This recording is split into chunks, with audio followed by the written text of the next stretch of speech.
नमस्कार, मैं हूं सानिया और आप देख रहे हैं डे न्यूज। खबरों की शुरुआत करने से पहले आइए एक नजर डालते हैं उन खबरों पर। अब खबरें विस्तार से। मुजफ्फरपुर में साइबर अपराधियों ने पैसे ठगने का नया तरीका ढूंढ निकाला है। अब साइबर ठग पुलिस बनकर लोगों को अपने झांसे में ले रहे हैं। मुजफ्फरपुर के सिकंदरपुर के रहने वाले अंडा कारोबारी राकेश कुमार ने साइबर अपराधियों को मात दे दिया। दरअसल राकेश के पास एक कॉल आया। कहा गया कि उसका बेटा दुष्कर्म के केस में फंस गया है, लेकिन डीएनए रिपोर्ट में उसका पुत्र निर्दोष है। इसके बाद छोड़ने के बाद 80,000 रुपए का डिमांड किया गया। थोड़ी देर के लिए राकेश की तो हालत खराब होने लगी, लेकिन राकेश ने दिमाग से काम लिया और खुद को लूटने से बच गए। डे न्यूज संवाददाता आमिर इस पूरी घटना का लाइव डेमो आपको दिखा रहे हैं। देखिए और आप भी सावधान हो जाइए।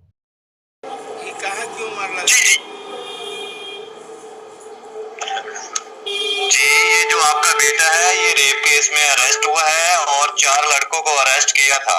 अच्छा। और एक लड़के ने आपको मिला कर दिया है, जो हमने नाम बताया है ये आपका लड़का है। हाँ, मेरा लड़का है। जी हाँ, ये आपका लड़का रेप केस में अरेस्ट है। इसको इतना मारा है पुलिस वालों ने, इसके मुंह से ब्लड आ रहा है और ये कह रहा है कि मैंने कुछ नहीं किया, जो कुछ किया है मेरे दोस्तों ने किया है। आप इसको छुड़वाना चाहता है या इसको अभी जेल कर दिया जाए? नहीं, इसको छुड़वा दीजिए। जी, तो अभी आपका उससे हम बात भी करवाते हैं। आपको क्या बोलते हैं, पापा बोलते हैं, डैडी बोलते हैं? पापा बोलते हैं, पापा। कितना एज है उसका, उम्र है आपके लड़का का? 23-24 बरस। ठीक हो गया। और ये ऐसा परवश देते आप अपना लड़का को कि जिस केस में ये अरेस्ट हुआ इसमें उसको 12 साल का सजा हो सकता है, उम्र कैद हो सकता है। नहीं, ऐसा है नहीं। वो बात करो साला, बात करो, छोड़ो तुम, बात करो उससे, बात करो, इधर क्या उसको क्या हुआ बेटा? अरे ऐसा नहीं, हम है ना, चिंता नहीं करो। नहीं चिंता करो। मुझे फोन ये बताने की बात है ये छोटा केस है, आपको पता है रेप केस है और रेप केस में ये पकड़ा गया।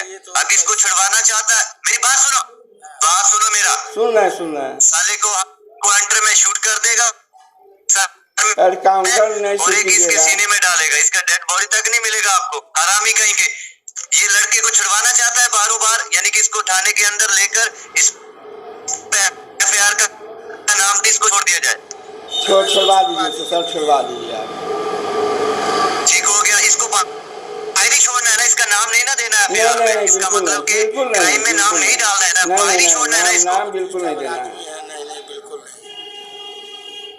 मैं क्या कह रहा हूँ आपको, मेरा बात समझ में आ रहा है? अभी इसको बाहरी छोड़ना है, थाने में नहीं लेकर जाए इसको, बाहरी छोड़ दे इसको। नहीं, छोड़ दीजिए। बिहार भर में ठग किस तरह से ठगी की घटना को अंजाम देते हैं वो आज आपको हम लाइव सुनाने जा रहे हैं। इस वक्त एक शख्स मौजूद हैं। हम फोटो सुनिए ना, तो 20-80 देना था तो 30 लगा दिए, तो कुछ कम नहीं करवा दीजिएगा? जी, अभी आपने कितना किया है? अभी आपके यहाँ पर तो अभी एक पैसा भी नहीं पहुँचा है। आपने बोला मैंने 30। नहीं सर, हम अभी भेज रहे हैं। और थोड़ा हमारे बच्चा को मारिएगा नहीं, बताइए ना। बच्चा तो गलती कर ही दिया है। अभी आपने किया है या नहीं किया, मुझे ये बात बताएं। सर हम कर दिए हैं, आपके उसी नंबर, जो नंबर आप दिए हैं ना सर, उसी पर हम किए हैं। अच्छा, मेरा लड़का कहाँ है अभी? बड़वे झूठ बोल रहा है तू? नहीं, झूठ नहीं बोल रहे हैं। लड़का ठीक है ना मेरा? जब मैं आपको कह रहा हूँ कि आपने आपको जो मैंने बोला है कि पैसा किया नहीं है, हरामी झूठ बोल रहा है तू? अरे सर हम नहीं झूठ बोल रहे हैं। हम आपको हम कर दे रहे हैं, इस पर व्हाट्सएप कर दे रहे हैं हम आपको। 30 हम लगाए हैं सर। बैंक देख रहे हैं। नहीं तो नहीं गया होगा तो चला जाएगा। अच्छा सुनिए ना, बच्चा का मतलब ठीक है ना? क्या किया था वो? रेपे ने कर दिया था। हेलो, अभी तुम्हें क्या करना है? छुड़वाना है या मतलब कि सर छुड़वाना है। हम तो बहुत परेशान हैं। वहाँ पर ही आपका नंबर भी दे दिए हैं, चला गया है। वो पैसा भी आ रहा है हमसे 80,000 लेने के लिए। बोला कि 80,000 दे देंगे तो तू पार्ट बाई पार्ट करके आपको लगा देगा। अभी वो आएगा ही 5-7 मिनट में पहुंच जाएगा। 80,000 हम गिन कर रखे हुए अभी हाथ में। नहीं भड़वे, तुम बोल रहे हो मैंने 30,000 कर दिए और किया तुमने। अरे 30,000 जिसको जो 80,000 लेने आ रहा है ना वही 30,000 किया है आपको। अब अभी 80,000 ले जाएगा ना तो फिर आपको 2 पार्ट में करेगा। वो 1 पार्ट में जाएगा नहीं, बोल रहा था वो कि शायद 50 से नीचे ही जाता है। नहीं आप 50। अच्छा सुनिए ना, वो सही है 80 हम लगा देंगे। हमारा बच्चा ठीक है ना? बच्चा अभी ठीक है, पैसा लगाएंगे तो ठीक ही रहेगा ना, उसको क्या होगा। अभी आपने को पैसा किया है या नहीं किया है? आप कह रहे मैंने कर दिया है, यहाँ पर तो आपका पैसा नहीं। अरे अभी वो आ रहा है, 30,000 हमको बोला है कि 30,000 हम लगा दिए हैं, 80,000 लेने आ रहा है। और आप प्लीज़ हमारे बच्चे को कुछ नहीं कीजिएगा। बच्चा क्या हेलो, ठीक है ठीक। अच्छा सुनिए ना, बच्चा मेरा कहाँ है? कस्टडी में है वो बच्चा आपका, यहाँ पर रेस्ट है। आपको जो बात हम कह रहे हैं आप अपना पैसा लगाइए और हम उसको छोड़ देते हैं। अच्छा नहीं आ रहा है हरामी आपको। अच्छा सुनिए ना, ये केस नहीं हुआ है ना अभी? हेलो, हमने इस पे नहीं डाला है अभी तक, नहीं डाला। अच्छा वो 3 लड़का जो और था उसका हो गया क्या? ये कैसी बातें तुम कर रहे हो, क्या हो गया आपको? नहीं वो तो मतलब चारों बच्चा मिलकर न कर दिया है रेप, जो भी है जो आप बोल रहे हैं। भड़वा, मैंने बोला तुम्हारे लड़का का बीच में नाम दिया गया है, आप अपने लड़का को चढ़वाना चाहते हैं, इस पे नाम नहीं आए या इस पे FIR में नाम ना डाला जाए, पैसा जमा कर दो हम छोड़ देगा। अच्छा वो अभी हम आ रहा है 80,000 रुपया लेने के लिए, हम अभी उससे हम लेकर भेज रहे हैं आपको, ठीक है? आज इसका क्या घटना है? पूरी घटना बताइए सामने जो क्या घटना जैकेट पे बताइए। नहीं कोई दिक्कत नहीं। घटना यह है कि हमको एक कॉल आया, तो हम डेली न्यूज़ पर देखे हुए थे किसी इसी तरह ठगा गया था। तो मेरा लड़का अभी तक कॉलेज में है, वो बोला कि आपका लड़का रेप किया है। फिर कॉल आ रहा है, आपका लड़का रेप किया है, आपका लड़का रेप किया है, 4 लड़का मिलकर एक लड़की को रेप कर दिया है। तो हम को आपको अगर एक आपके लड़का बोला कि हम अच्छा मार कर खून बहा दिए हैं थाना में, अगर आपको बचाना है तो इमीडिएटली 80,000 रुपया आप हमको लगाइए। अगर 80,000 एक बार में नहीं भी जा रहा है तो इसको 4 बार में आप लगा सकते हैं। तो हम उसका UPI नंबर भी ले लिए। भैया हम पढ़े लिखे नहीं हैं, बच्चा लोग करता, हमसे तो ट्रांसफ़र होगा नहीं, हम तो किसी न किसी से लगवा देंगे आपको ट्रांसफ़र। तो आप नंबर दे दीजिए हमको UPI। तो उसने हमको UPI नंबर भी दिया है। हाँ, और UPI नंबर दे दिया है, तब हम आपको कॉल किए हैं। तो क्या बोला कि बेटा आपका रेप केस में फंसा? हाँ, रेप केस में मेरा बेटा फंसा हुआ है, जल्दी साइन लगाइए नहीं तो बहुत मारेंगे। अभी इसको गाली दें। अच्छा सुनिए, तो बच्चा है आपका, बेटा है? हाँ, कहाँ रहता है? अभी यहीं MIT में पढ़ता है। MIT में। हाँ। तो पहले जो कॉल आया था आपको शंका हुआ कि बेटा मेरा ऐसा कर सकता है? हाँ, शंका हुआ, लेकिन हम जान रहे थे मेरा लड़का ऐसा नहीं था। कॉलेज में गया, इसका भाषा से भी समझ गए कि यहाँ का है नहीं। तो आप सतर्क हो गए? हाँ सतर्क। पहले न्यूज़ में देखे थे? हम डे न्यूज़ में देखे थे, तो उससे हम और ज़्यादा सतर्क हो गए। ऐसे डे न्यूज़ हम अक्सर देखते रहते हैं। कितना पैसा का डिमांड किया? 80,000 का। 80,000? हाँ। तो उसको झांसे में लिए हुए? हाँ, झांसे में लिए हुए हैं। एक बार और सुनिए क्या कह रहा है, रुक जाइए। स्पीकर ऑन कर दीजिए। हेलो भैया, ये आ रहा है, तुरंत आ रहा है वो 80,000 लेने के लिए, वो रास्ते में है। हेलो, फोटो देखिए। अरे मेरा बात सुनो, देने के लिए आ रहा, उसको बोलो जमा करो आप।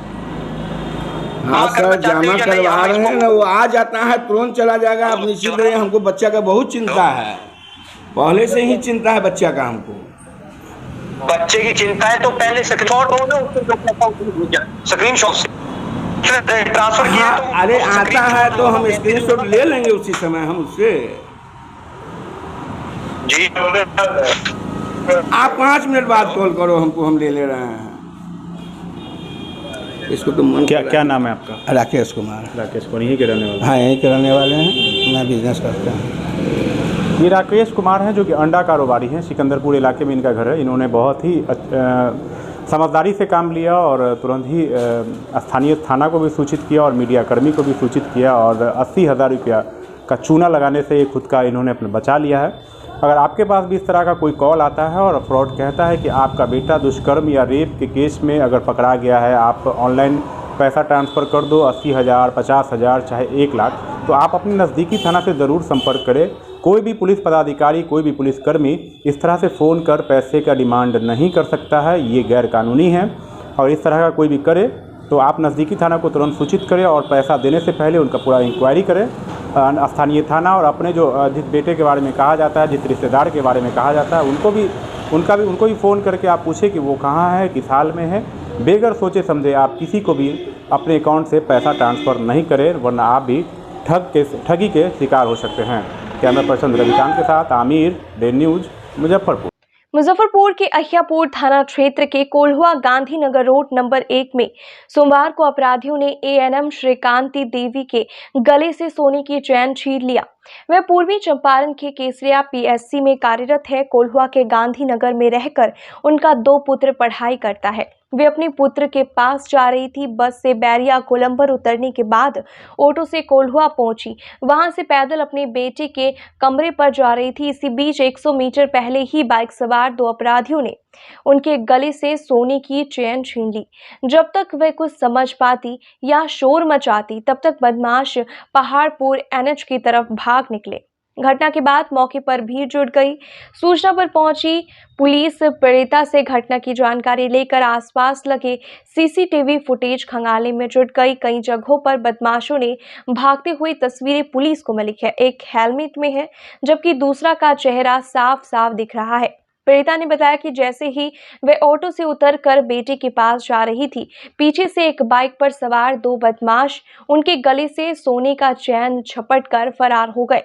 पीड़िता की माने तो चैन की कीमत 1 लाख से अधिक है। वहीं अहियापुर थानेदार रोहन कुमार ने बताया कि महिला ने आवेदन दिया है। सीसीटीवी फुटेज के आधार पर बदमाशों की पहचान की जा रही है। हम केसरिया से आए हैं मुजफ्फरपुर बस से।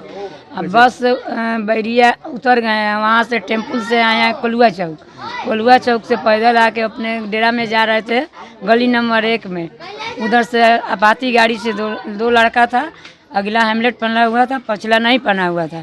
वही पछा मेरा हाथी में हाथ लगाया, चैन छीन लिया है। कितने का चेन रहा होगा लगभग? 1 लाख। पुलिस को सूचना दिए हैं। क्या बोली पुलिस? एक बोला आ रहा है, लेकिन अभी आया नहीं है। कितना देर पहले दिए थे? 2 घंटा पहले। कितना देर पहले? 1 घंटा पहले। क्या नाम है आपका? श्रीकांती कुमारी। कहाँ रहते हैं? केसरिया CSC में एएनएम है जी। यहाँ कहाँ रहते हैं? यहाँ डेरा है, बेटा का कल परीक्षा था, इसी में आए थे। बाद में पीड़िता द्वारा बताया गया, कांति कुमारी नाम है, पति का नाम मनोरंजन सिंह। इनके द्वारा बताया गया है कि एक चेन है, आने क्रम में इनको छीन लिया। एक बाइक पर सवार 2 व्यक्ति द्वारा इनका चेन छीन लिया। क्या कार्रवाई की जा रही है? CCTV का अवलोकन किया जा रहा है, कौन है नहीं है, इसका सत्यापन किया जा रहा है। अगर इन कार्रवाई किया जा रहा है, ये आवेदन देने के लिए बोला गया है, इनसे आवेदन देंगे, उसका जैसे किया जाएगा। अभी जाके कार्रवाई किया जा रहा है, कैमरा देखा जा रहा है। नागरिकता संशोधन CAA कानून लागू होने पर मुजफ्फरपुर के गन्नीपुर स्थित रिफ्यूजी कॉलोनी में होली से पहले होली मनाए के अबीर गुलाल लगाकर लोगों ने खुशी जताई। 1956 में बांग्लादेश से आए शरणार्थियों को रिफ्यूजी कॉलोनी में बरसाया गया। जश्न मनाते हुए लोगों ने कहा कि नागरिकता के लिए संघर्ष कर रहे पाकिस्तान, अफगानिस्तान और बांग्लादेश से भारत में आए हजारों परिवार को इस कानून से लाभ मिलेगा। रिफ्यूजी कॉलोनी के रहने वाले संजय सिन्हा ने बताया कि 1956 में उनका परिवार बांग्लादेश से आने के बाद उनके पूर्वजों को यहां जमीन देकर बसाया गया है। नागरिकता के लिए उन्हें काफी जद्दोजहद उठानी पड़ी थी, लेकिन शहर के जनप्रतिनिधियों का भरपूर सहयोग मिला। किराने का दुकान चलाने वाले संजय ने बताया कि 1956 में हिंदुओं का 32 परिवार बांग्लादेश से भागकर यहां आया था। इसी रिफ्यूजी कॉलोनी के परिवार की बेटी वर्षा सिंह को मुजफ्फरपुर शहर वासियों ने मेयर भी बनाया। पूर्व मेयर वर्षा सिंह का परिवार भी बांग्लादेश के ढाका से शहर आया था। शुरुआत में पूर्व मेयर वर्षा सिंह के दादा को भी नागरिकता के लिए काफी संघर्ष करना पड़ा था। इस कानून के लागू होने से जो भी पूर्वी पाकिस्तान, बांग्लादेश, अफगानिस्तान से धर्म के आधार पर जो प्रताड़ित करके वहाँ से जो भगा दिए गए थे अल्पसंख्यक, वो उन लोगों को मतलब 2014 तक जो यहाँ आए उनमें बहुत सारे लोगों को आज तक नागरिकता नहीं मिली थी। तो धर्म के आधार पर ही उन जगहों पर उन लोगों के साथ प्रताड़ना हुआ था। उसमें हिंदू, सिख, बौद्ध मतलब अन्य वर्ग के लोग थे। कुछ लोगों ने अफवाह फैलाया कि यह कानून मुस्लिम के विरुद्ध में है। इस कारण सरकार जो है इसको संसद से पारित होने के बाद भी लागू नहीं कर पाई थी। कल सरकार ने इसे पारित कर एक ऐतिहासिक निर्णय लिया। इससे मतलब कि यहाँ पाकिस्तान, पूर्वी पाकिस्तान, बांग्लादेश और अफगानिस्तान से जो भी लोग आए उनको बहुत लाभ होने वाला है। उनका जीवन बदलने वाला है। यहाँ 1956 में लगभग 32 परिवार आए थे। जब वहाँ दंगा भड़का था, वो लोग सब अपना घर द्वार संपत्ति सब छोड़ के जान बचा के आए थे और यहाँ उन्हें बसाया गया था। ये लोग यहाँ सामान्य जीवन व्यतीत कर रहे हैं। सभी जो है विकास किया है। कितनी उत्साह है, सीए कानून लागू हो गया है। जी, सीए कानून लागू होने से हम लोग सभी यहाँ के मोहल्ले वासियों से खुशहाल हैं। मोदी जी के दिल से नमस्कार है, प्रणाम है। बीजेपी जिंदाबाद, मोदी जी जिंदाबाद। ये कानून लागू होने से हम लोग यहाँ बहुत खुशहाल हैं। और क्या बोले मामू, कब आए थे यहाँ पर आप? हम तो नहीं आए हैं, हमारे दादा दादी पूर्वज आए थे 1956 में। हम लोग को तो जन्म कदम यही है। आज हम लोग आए थे, उस समय आबादी था 32 घर का आबादी था, टोटल 100-150 व्यक्ति। आज यहाँ आबादी हो गया 5,000-6,000 आबादी। और वोट देने का हक आपको कब से? जी, वोट देने का हक हम लोग को 21 साल के हुए तब से हुआ। मैक्सिमम 98-94 से हम लोग वोट दे रहे हैं। मैं अपना। अच्छा, पूर्वज लोग कहाँ से आए थे आपके? पाकिस्तान से आए हुए थे, बांग्लादेश से। अच्छा, बांग्लादेश से। जी। Kerala veterinary and animal science university के द्वितीय वर्ष के छात्र JS सिद्धार्थ का 18 फरवरी को बायनॉट कैंपस हॉस्टल के बाथरूम में शव मिला था। जांच में सामने आया कि JS सिद्धार्थ पर SFI से जुड़े अपराधियों ने केबल तार बेल्ट से हमला कर बुरी तरह मारपीट की। 18 फरवरी को JS सिद्धार्थन का शव हॉस्टल के बाथरूम में लटकता हुआ मिला। इसी मामले को लेकर विद्यार्थी परिषद मुजफ्फरपुर इकाई ने मंगलवार को LS कॉलेज से बाहर विश्वविद्यालय तक आक्रोश मार्च निकाला। छात्र नेताओं ने कहा कि वामपंथी संगठन छात्रों को मानसिक और शारीरिक रूप से प्रताड़ित कर रहे हैं और उनकी हत्या तक कर दे रहे हैं। सरकार इस मामले की उच्च स्तरीय जांच कराकर दोषियों को सख्त सजा दिलाए। ये नहीं होना चाहिए था। केरल में जिस तरह से सिद्धार्थ के साथ हुआ, ये बहुत ही गलत हुआ है।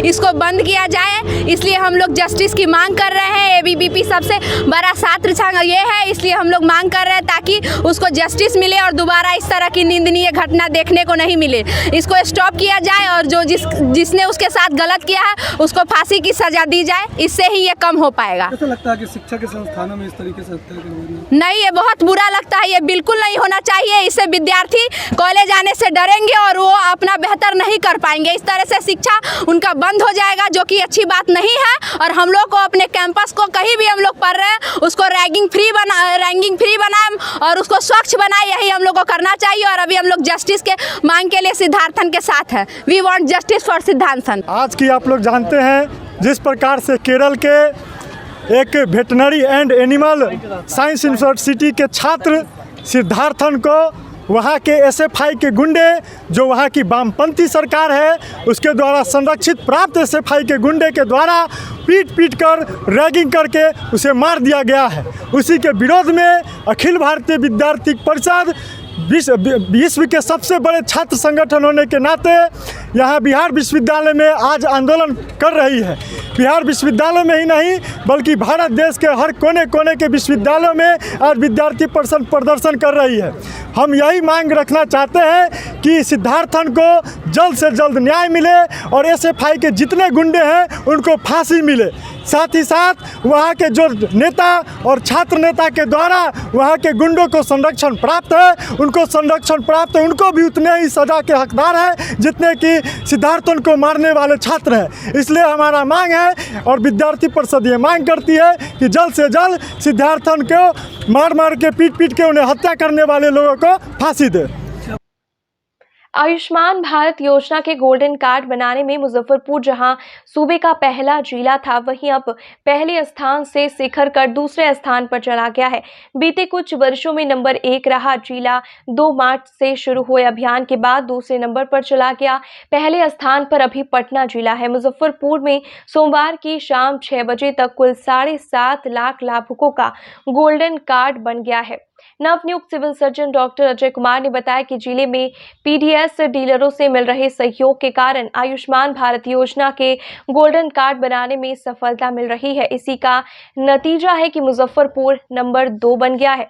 उन्होंने कहा कि आने वाले दिनों में और तेजी से काम करने के साथ फिर से नंबर 1 बनेंगे। जिले में आयुष्मान भारत के हम लोग की उपलब्धि बहुत अच्छी रही है और डीएम साहब और डीडी साहब के निर्देश पे और हम लोग जो अभी तक 7.5 लाख 7.25 लाख करीब कार्ड बना चुके हैं और इसके लिए प्रतिदिन हम लोग प्रयासरत हैं कि और इसकी उपलब्धि में इजाफा हो सके। पूरे बिहार में दूसरा स्थान, पूरे बिहार में भी दूसरा स्थान हम लोग को है। कोशिश करेंगे कि प्रथम स्थान की ओर हम लोग अग्रसर हों। अब मुजफ्फरपुर के सदर अस्पताल परिसर में एईएस से बचाव, सुझाव और मरीजों की सूचना आदान प्रदान के लिए कंट्रोल रूम खुलेगा। 15 मार्च से यह कार्य करने लगेगा। Civil surgeon doctor Ajay Kumar ने बताया कि सदर अस्पताल के कंट्रोल रूम का नंबर सभी पीएससी और सीएससी में उपलब्ध रहेगा। इसके अलावा कंट्रोल रूम का नंबर हर जगह सार्वजनिक किया जाएगा। एक डॉक्टर एवं स्वास्थ्य कर्मी की ड्यूटी 24 घंटे कंट्रोल रूम में रहेगी। चमकी जो है यहाँ के लिए बहुत जान माल की हानि करता है और लास्ट ईयर तो 0 डेथ था।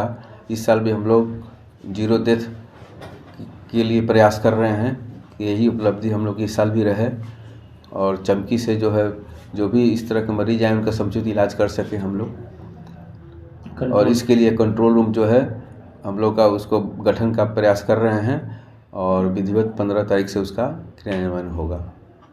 मुजफ्फरपुर के आरबीबीएम कॉलेज में मंगलवार को मतदाता जागरूकता कार्यक्रम का आयोजन किया गया। इस अवसर पर 100% मतदाताओं की भागीदारी सुनिश्चित करने के लिए नगर आयुक्त नवीन कुमार ने छात्राओं को मतदान की उपयोगिता बताते हुए मताधिकार का प्रयोग के लिए प्रेरित किया। मतदाता जागरूकता अभियान में उप निर्वाचन आयुक्त सत्यप्रिय ने छात्राओं को एनएसवीपी पोर्टल के माध्यम से अपना नाम मतदाता सूची में कैसे जोड़े, इसकी पूरी जानकारी दी।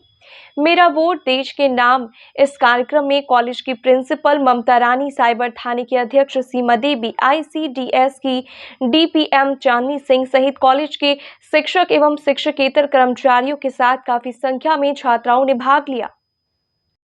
प्रोग्राम है कॉलेज में, वो हमने जो नए वोटर्स हैं, नए मतदाता जो हैं, उनको जोड़ने के लिए यहाँ पे किया गया है। उनको निर्वाचन से संबंधित सारी जानकारी, उनका नाम वोटर लिस्ट में जोड़ना और मतदान के लिए उनको प्रोत्साहित करने के लिए किया गया है।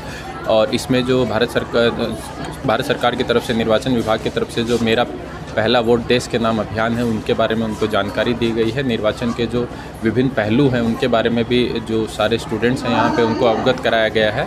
और हम लोगों को उम्मीद है कि इस बार हम लोगों का वोटिंग परसेंटेज जो है वो बाकी जो राज्य में पार्लियामेंट्री कॉन्स्टिट्यूएंसीज हैं उनसे भी ज़्यादा हो। आने वाली लोकसभा तक और इनके उत्साह को बरकरार रखने के लिए ज़्यादा से ज़्यादा वोटिंग हो, क्या कुछ होने वाला है? जितने यहाँ पे जो नए वोटर्स हैं जो कॉलेज में हैं और जो बाकी भी मतदाता हैं, उनके लिए लगातार सारी कॉलेजों का शेड्यूल बना के हम लोग जो है लगातार अवेयरनेस प्रोग्राम कर रहे हैं, जिसमें निर्वाचन जो जिला निर्वाचन है उनकी तरफ से और हम लोगों की तरफ से भी जो है भागीदारी सुनिश्चित की जा रही है। कॉलेज का भी इसमें हम लोगों को काफ़ी अच्छा सहयोग मिल रहा है और जो स्टूडेंट्स हैं वो भी बढ़ चढ़ कर भाग ले रहे हैं। और जब उनको जागरूक होंगे, उनका नाम जुड़ेगा, तो हम लोगों को उम्मीद है कि वो आगे बढ़ चढ़ के जो है मतदान में जो है हिस्सा लें। विद्यालय में जो भी 18 वर्ष से ऊपर की छात्राएं हैं, ग्रेजुएशन की छात्राएं, उनके बीच आज स्वीप के तहत मतदाता जागरूकता अभियान चलाया गया।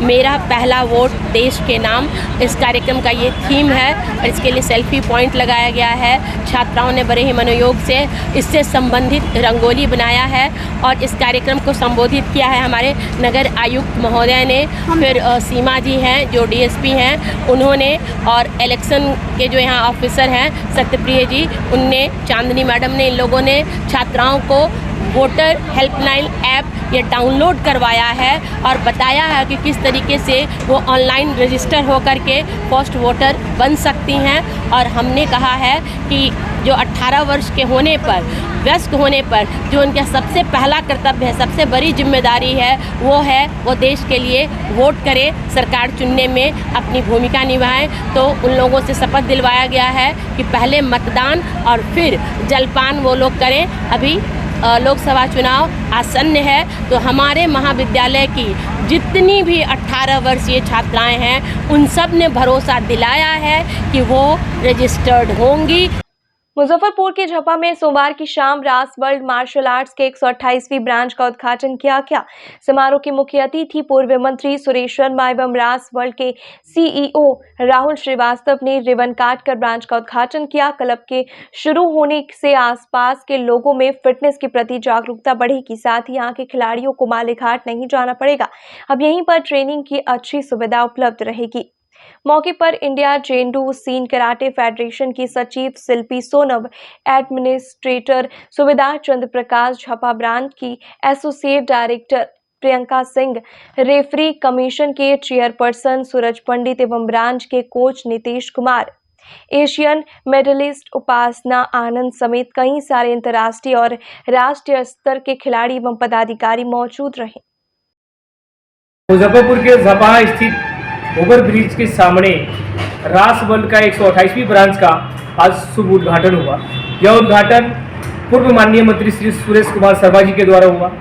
इस उद्घाटन में उपस्थित रहे इस क्षेत्र के लगभग 250 से 300 खेल प्रेमी यहाँ पे उपस्थित रहे। इसके साथ ही एसोसिएशन इंडिया जेंडू सीन कराटे फेडरेशन की सचिव सेंसाई शिल्पी सोनम और यहाँ की संचालक जो है associate director Sensei Priyanka Singh व यहाँ के एडमिनिस्ट्रेटर सूबेदार चंद्र प्रकाश जी, इसके साथ ही इस ब्रांच के कोच सेंसाई नीतीश कुमार व भारत की प्रथम एशियन मेडलिस्ट सबात गेम की सेंसाई उपासना आनंद और इंडियन टीम के कैप्टन नासिर फिरोज व कई सारे राष्ट्रीय और अंतर्राष्ट्रीय स्तर के खिलाड़ी यहाँ पर उपस्थित रहे। यहाँ पे यह ब्रांच खुलने से यहाँ के खिलाड़ियों को काफ़ी सुविधा होगी, क्योंकि यहाँ से काफ़ी सारे बच्चे जो है आली घाट वगैरह जाते थे ट्रेनिंग के लिए, तो लगभग 15 से 20 किलोमीटर का आगरा होता था। आज उनके क्षेत्र में यह मिल रहा है। आसपास में बहुत अच्छे अच्छे स्कूल्स वगैरह भी हैं, तो यहाँ के बच्चों की ट्रेनिंग की सुविधा यहीं पर उपलब्ध कराई जाएगी।